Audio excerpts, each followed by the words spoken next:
All right, joining me once again here on the Matthew Filipowicz Show is my friend Victoria Law. Victoria is the co-founder of Books Through Bars, as well as the author of Resistance Behind Bars, The Struggles of Incarcerated Women, all of which and more you can find at victorialaw.net. Victoria, thank you for being on the show again. Thanks for having me. All right, so Victoria, you recently wrote a piece for TruthOut about mothers who are serving long prison sentences for drug charges. Why don't you tell us all about it? So I wrote as you said, I wrote this article for TruthOut about women who are serving, particularly mothers who are serving lengthy, if not life, sentences for federal drug crimes that are now kind of considered obsolete.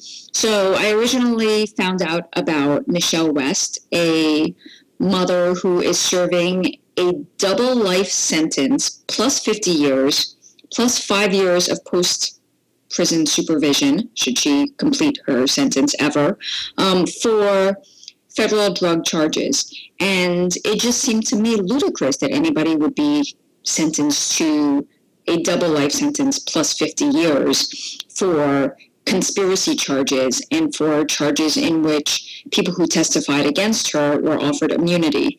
But Michelle West's case is a little trickier than those of other people who are being championed as nonviolent first-time drug offenders, in that while Michelle West was a first-time drug offender, had very little, if anything, to do with the drug charges against her, she was also charged with aiding and abetting a drug-related murder, in which, because she was the girlfriend of a man who was considered either a drug dealer or a high-up drug dealer who was charged with a drug-convicted murder or a drug-related murder, she was charged with aiding and abetting this murder because she was his girlfriend.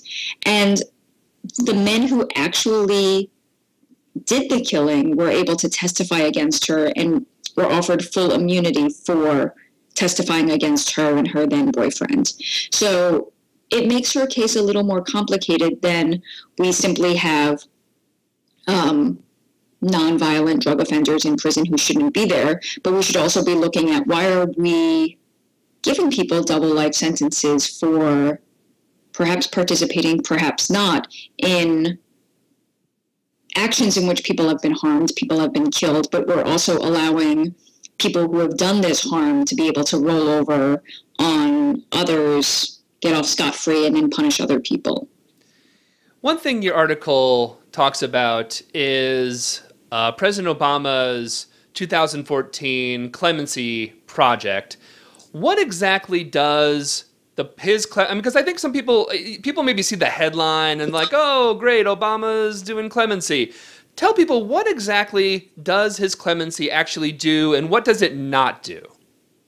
So the Clemency Project was set up by the Obama administration to review people who have been in federal prison for 10 years or more on nonviolent drug charges, which, if they had been sentenced today or yesterday, would not necessarily be given the same sentence.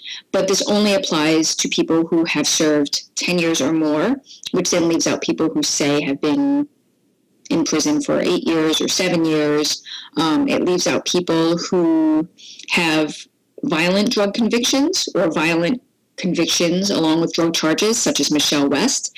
It also requires that people have a quote-unquote exemplary prison record, meaning that they've never gotten in trouble during their 10 plus years in prison, which could mean that they've never gotten a prison ticket for, say, disobeying a direct order or in retaliation for filing a grievance or complaint against prison officials or prison staff for misconduct. It is not a get out of jail free card. It basically means people submit the paperwork if they feel that they fit these requirements. And then the Clemency Project reviews this paperwork and assigns each person an attorney to represent them pro bono.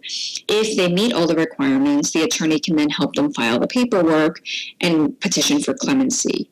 But this doesn't mean that they automatically get clemency in cases like Michelle West. So because Michelle West has a violent conviction on her record, she is not able to have a pro bono attorney assigned to her by the Clemency Project, which means that if she wants to have legal representation, she and her family have to raise that money to pay for an attorney herself to be able to file for clemency.